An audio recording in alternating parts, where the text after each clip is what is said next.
Hello, English learners everywhere.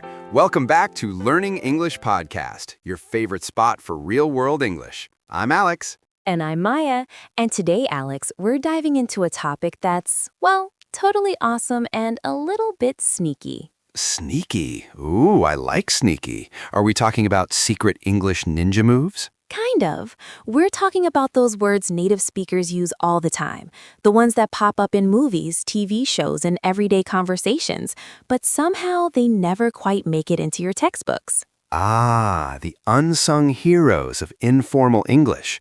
The words that make you sound less like a robot and more like, well, a human being. Exactly. So get ready to upgrade your vocabulary and sound more natural. Let's jump right in. All right, so to kick things off, we've got a little dialogue for you. Listen carefully for some of these textbook-shy words. We'll play it at a normal speed, just like you'd hear it in real life. Pay attention to the context, too. That's key for understanding these gems. Hey, Chloe, what's the plan for the weekend? Anything exciting? Oh, hey, Liam. I was actually hoping to go to that outdoor concert in the park, but it just got canceled because of the rain. Oh, man, that's a total bummer. I know you were really looking forward to that. Tell me about it. I was literally counting down the hours. Now I'm just trying to figure out what to do instead. Well, a few of us are planning to just hang out at my place on Saturday. Play some board games, order pizza, nothing fancy. You should totally come. That actually sounds pretty good, especially with this weather. Yeah, I'd love to. Thanks for the invite. No problem. It'll be fun. We can just chill. Awesome. See you Saturday then. All right, welcome back.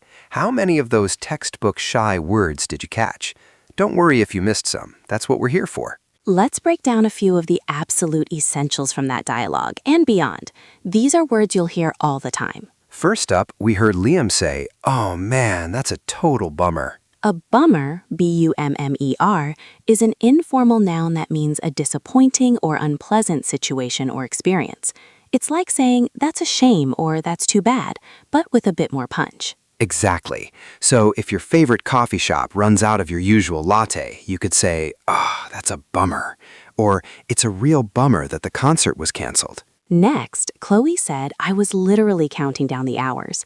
And Liam said, you should totally come. Literally, L-I-T-E-R-A-L-L-Y, and totally, T-O-T-A-L-L-Y, are two adverbs that native speakers use a lot to emphasize things. Literally technically means in a literal sense or manner, actually, exactly.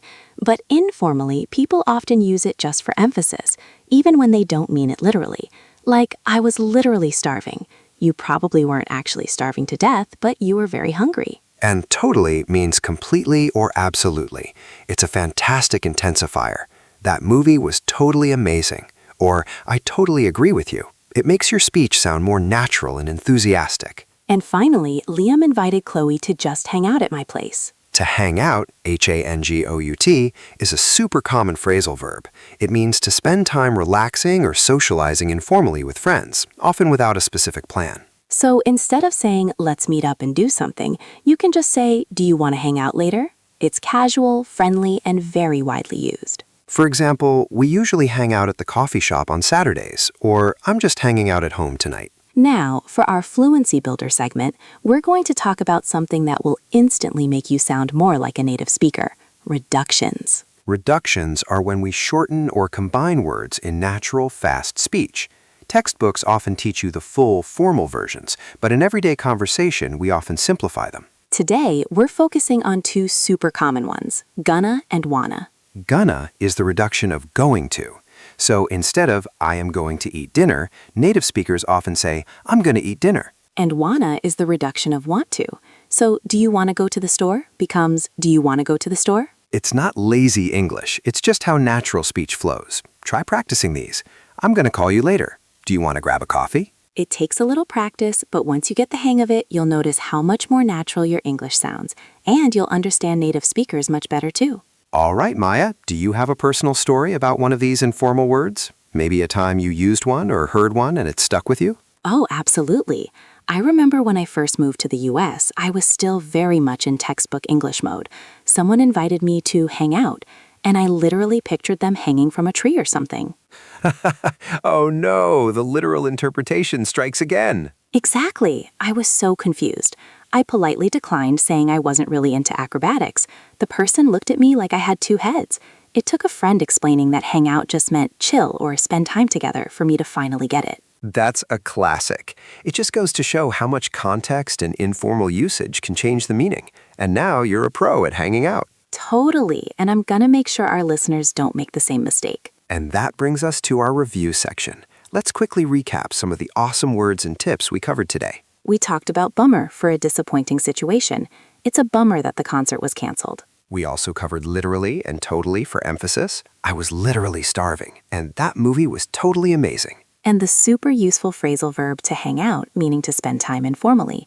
Do you want to hang out later? And for our fluency builder, remember those reductions. Gonna for going to and wanna for want to. Practice them to sound more natural. You'll be sounding like a native speaker in no time. That's all for today's episode of Learning English Podcast. Thanks for tuning in. We'll catch you next time. Bye for now.